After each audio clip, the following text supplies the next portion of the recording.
And just so you guys know, background on this chick, she came on our show one time and she actually lied and said that she fresh. She went on another podcast and said she them. You want to give them insight? I don't know what sense that makes. Like, women don't lie about smashing, do they? No. Because that seems weird.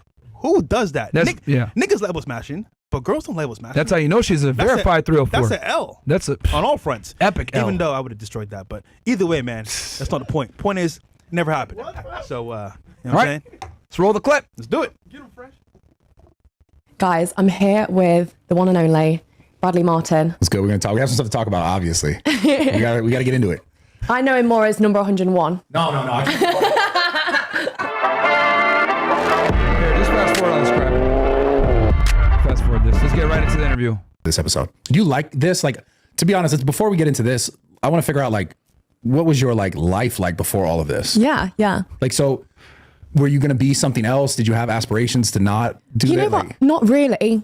Like, I had a really like normal childhood and everything, and then I went to university, and I went to university because everyone else was going to university, and it was just like something to do. I didn't really know what I wanted to do. Yeah. And then I went there, and that's when like OnlyFans was sort of becoming a thing. Yeah. And I couldn't log in to my first ever lecture because it was Zoom. It was like the time of COVID. Yeah. I couldn't log in, and so I thought, fuck it, let's do OnlyFans. Because I was already really into like taking Instagram photos and social media. So you're already doing social media? Yes.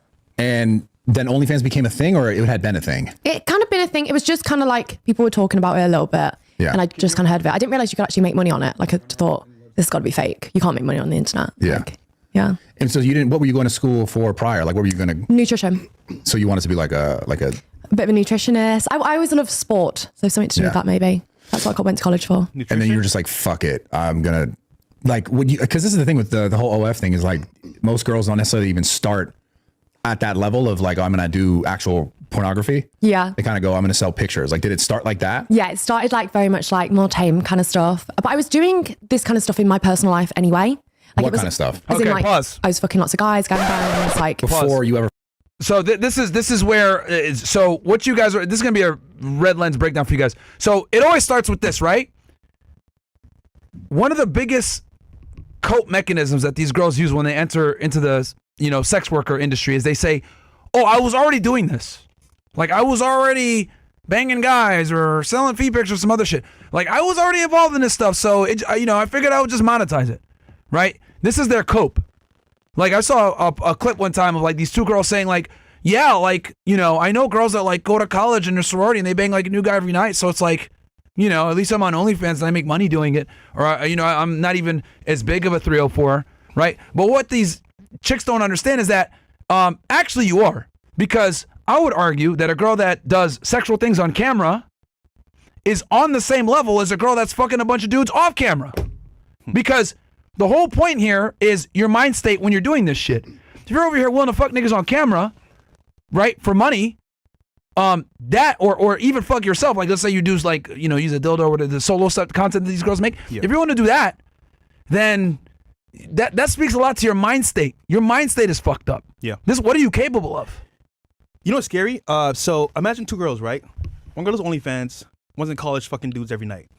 When they leave college or when they get to a certain age, let's say 30 years old, right? Or 25 years old or so, they meet a guy for the first time. One that does OnlyFans is out there publicly on social media. Everyone knows who she is. The other one is more low-key, doesn't post it online at all, but her history is so high, probably worse than this girl, but because she's so quiet and nonchalant about her activities, she'll get married and wifed up. But this chick will never get married and wifed up because, well, I would say never, but probably not because she's out there publicly. Yeah. But the same mindset, by the way, so you can marry someone that's not publicly out there, that's not OnlyFans girl, that's worse than OnlyFans girl, because she's publicly on the internet, it's still bad. Yeah. It's actually worse. Regardless. Yeah. Yeah. It's like it cancels it out. Like girls will say one of the biggest talking points for OF girls is I don't fuck that many guys, which could be true. It could be true. I will actually give some of these chicks a benefit of the doubt. Niggas can see it. So some of these OF girls actually don't fuck niggas like that. Yeah, they don't. But the fact that you're on OF in the first place pretty much puts you in the same category as the girls that do fuck everybody every day. Tough. And that's what women don't understand, because your chastity and your virtue is a cornerstone to your sexual marketability as a female. So you are no better than the girl that's fucking a bunch of dudes on the low. Yeah. You're no better than the travel nurse that has sex anonymously. Only thing is we can see it live and in person. Yep. So it's there. So Yeah, man. Like that's what makes it the problematic, because female sexuality since the beginning of fucking human history has always been something, at least for thriving societies, has been something that was supposed to be contained, right? If you look at any civilization where like open sexuality was like acceptable, where are them niggas at now? Oh, I know where. They got conquered by the fucking Muslims or the Christians. That's what happened. Pagans gone, right? Even in Judaism too, same thing, right? For the Orthodox Jews, for them, like, you got to protect female sexuality. So all the societies that thrived on women being promiscuous or being leaders or being matriarchs, they all got dominated by patriarchies that controlled female sexuality. Because all these dumb chicks, well, Cleopatra, and what happened to her? Gone. Fucking clapped. Dumbasses use these stupid examples. But you know what's doesn't work. You know what's scary about this part though? Go out to the video real quick if you don't mind. Look at her, but imagine if you didn't know that she did OnlyFans. Yeah, you would never know. You would never know. Yo, there's gonna be a sucker out there, bro. There's gonna be a sucker out there that will have zero clue what she did, that will take her seriously one day. She's gonna pay a lawyer. She's gonna pay $1 million, get everything wiped off the internet the best that she can, because she'll have the money by then, and then she'll say, "Oh, I'm ready for a marriage." Get off the internet, do exactly what that Nala chick did. Do that shit, and then boom. I'll do even better. Here in Miami, right, we have a pandemic of snow bunnies. Let me explain. They start here in Miami, do the worst, probably fuck a bunch of niggas, and they end up saying, you know what? This life isn't for me. I'm gonna go to Fort Lauderdale. And they go to Fort Lauderdale, a whole new life, maybe delete their Instagram, make a new one, start over fresh. But you know what happens? Again, it repeats itself. And they become the class hole in that city, in that town. Yeah. Again, that's what girls do, bro. They come out with purity at the very beginning, but their nature always tells themselves at some point. That's why we tell you guys all the time, girls that travel alone, that's a big fucking red flag. Red flag, bro. Red flag. Big red flag. Yep. All right, let's keep going with the clip. Or in the interview. Filmed it. Yeah. So it was like a hobby before it was work. So that's what I'm curious about. Like, why? What do you mean why? You were just like, this is not even on camera. You're like, I just want to do that. I want to experience I was just these things. enjoying it. Like, Yeah. I don't know. I guess Cool. I got some kind of thrill from fucking these guys, and like, I enjoyed the sex. I enjoyed it with like lots of different kind of guys as well. I don't know. I think I get off to getting guys off. Yeah. You don't even care how that sounds, huh?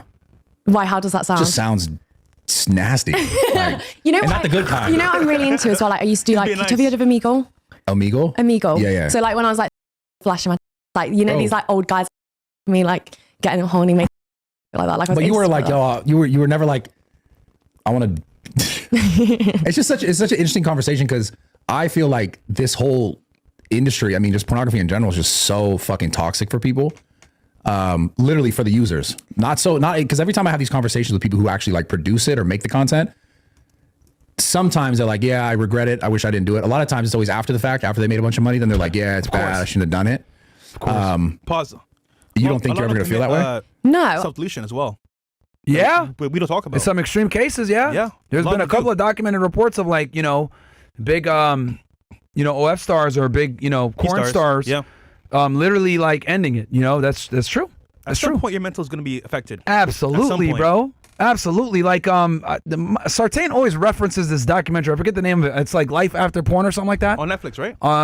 I don't know where it is, but he always references it, where like there's a stark contrast between guys' life after porn, like they all have families and they've like reacclimated back to society because it didn't affect them like that, and then for the women, it's like they're haggard and homeless and Drugs, on drugs, like they're vagrants now. Like very few women like get out on the other side of porn and are able to maintain their sanity, like they or they go back to it. Like look at Mia Khalifa. Oh, they use me, blah, blah, blah. And like she tries to become like some fake, porn star activist. Yeah. But what's she doing? She back on OnlyFans. It's hard to...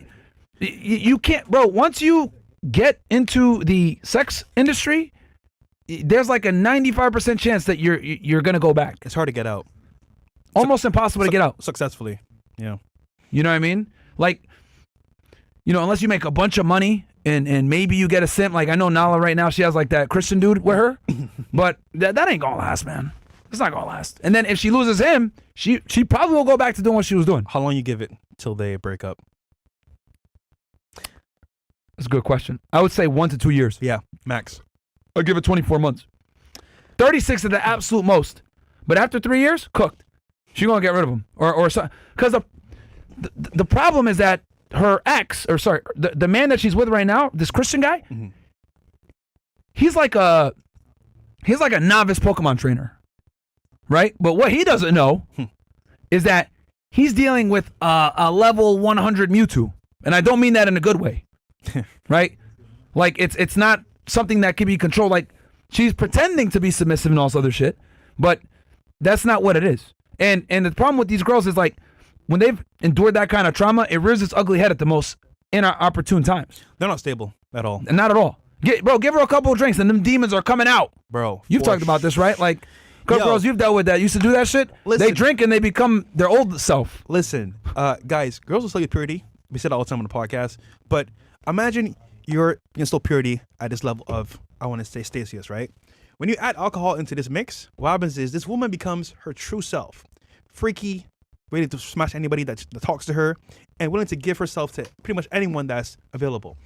This is who you're gonna marry if you're not careful. And as a result, man, a lot of people end up marrying the whores because they don't understand or they can't see for the, what they are. And as a result, they end up becoming like this guy that married Nala. So as a result, man, be careful, guys. It's tough out here, man. Girls are crazy, and seeing them drunk tells you a lot about who they really are.